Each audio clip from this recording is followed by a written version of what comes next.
that time I tell my son, you gotta be an honest person.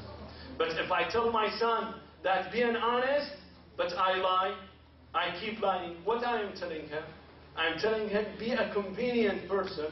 When you want, you can lie. And when you don't want, tell the truth. This is what I am telling my child. Brothers and sisters, we are a role model for our children. Have you seen the children when you tell them, what do you want to be? He said, I want to be like my father. Or if she has a daughter, she says, I want to be like my mother. One day my sister asked my son, what do you want to be? He said, I want to be like my father. Watch TV and read newspapers. So this is it. Probably this is what men do at home. They watch TV and read newspapers. So those are the role models. We are the role models. We gotta pay attention to our deeds. We gotta pay attention to what we say. Sometimes, you see, we are shocked for a word of a profanity that our children say. Do you know who teach them this? The problem is that we tend to forget. All of a sudden we hear that the child has used this profane language. We go crazy, my God, what has happened? But we forget that a few days ago, while we were driving, I was driving, and all of a sudden I gestured and said the same word to the person who was driving on the street. We thought that the children did not listen, that my child did not listen. But he listened very well. His eyes was with us. He was listening. Therefore, we gotta be careful. When you want to teach your child, first of all, teach him by actions. The actions speak louder than words. Only word does not help.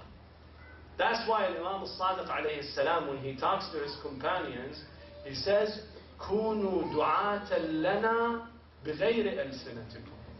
Do you want to be a good ambassador for us? Do you want to propagate for your religion, for your faith? Not with your words, not with your tongue. كُونُوا دُعَاةً لَنَا بِغَيْرِ أَلْسِنَتِكُمْ. Do not use the words. Do not use language. Rather, your deed should be a good ambassador for the school of Ahlul Bayt alayhim as-salam. He says that إِنَّ الرَّجُلَ مِنْكُمْ إِذَا صَدَقَ الْحَدِيثِ وورع في دينه وحسن خلقه قيل رحم الله جعفر بن محمد ما أحسن تربيته شيعة. He says that if you do a good deed, if you are a trustworthy person, if you do not lie, an honest person, then people say, MashaAllah, Jafar ibn Muhammad al-Sadiq has raised his Shia in the best way possible. But otherwise, if you lie, if you become dishonest, then the people says, وَإِنْ كَانَ غَيْرُ ذَلِكَ قِيلَ فَعَلَى اللَّهِ بِجَعْفَرِ بْنِ مُحَمَّدٍ مَا فَعَلَ. What kind of Shia he's producing? That they keep lying, they're not honest. This is all coming from what? From the deed. Therefore, you can teach the child explicitly by telling him what to do. Continuously talk to him. But most importantly, brothers and sisters, it is the demeanor that has to teach the child. It is the implicit teaching for the child to teach him how to be a good person. So this is one thing. Sallu ala Muhammadin wa ali Muhammad.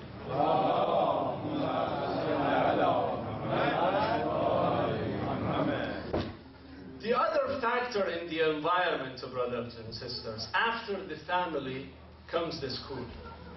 The school is the most important time and most important factor that shape up the mentality and the attitude of the children. When you take your child and he's at age 6 and 7 and you take him to the school and you're gone for 8 hours, 10 hours a day, you leave him. Do you ask what he learns? Do you ask the teacher what kind of material you give him? We are submitting our children to a school. صلوا على محمد وآله.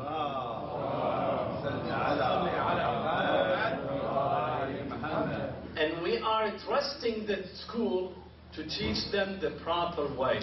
Ask ourselves, do I like the way that the school teach my child demeanor and behavior? One time you ask about education, science, math, literature, that's another story. But the school doesn't only teach science and math and literature, brothers and sisters. It also teaches demeanor, teaches behavior, how to behave. Do you accept what the school teach the children? If you accept it, good luck. Then that's fine. Then do not blame yourself after the child comes out of the school and one day tell you, my dad, I brought my girlfriend with me. You have no right to tell me no. Why? Because this is what they teach the children here. Can you say no? If you are happy with that, that's fine.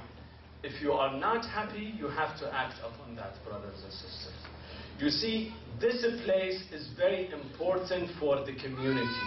A religious place like this one, that people come and gather every night in Ramadan, once per week, to discuss their affairs, to listen to the words of wisdom. But that's not enough, brothers and sisters. You are, alhamdulillah, all grown up and adults. You don't feel that you lose yourself.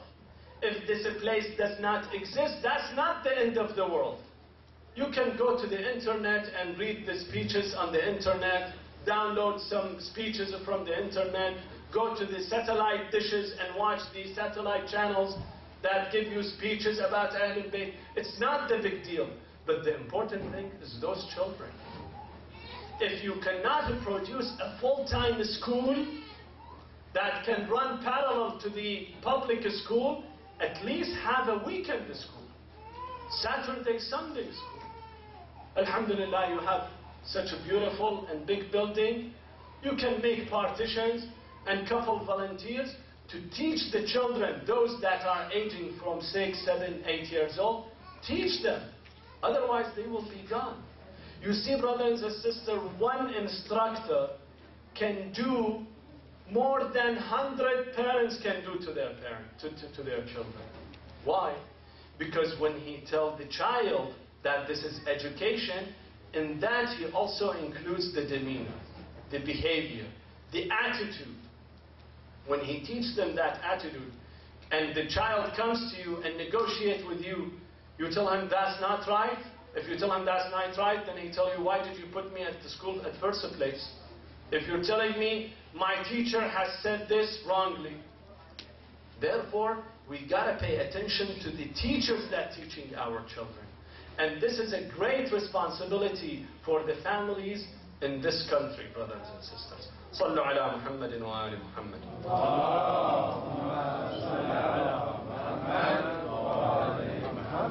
I will be touching upon two problems that we mostly face in these countries when we deal with our children.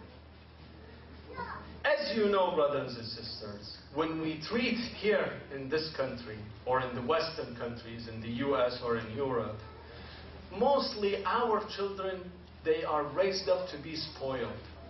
Everything they want, we provide for them. Whatever they would like to have, we provide for them. From education, to their field trips that they go, to the clothes that they buy, to the travel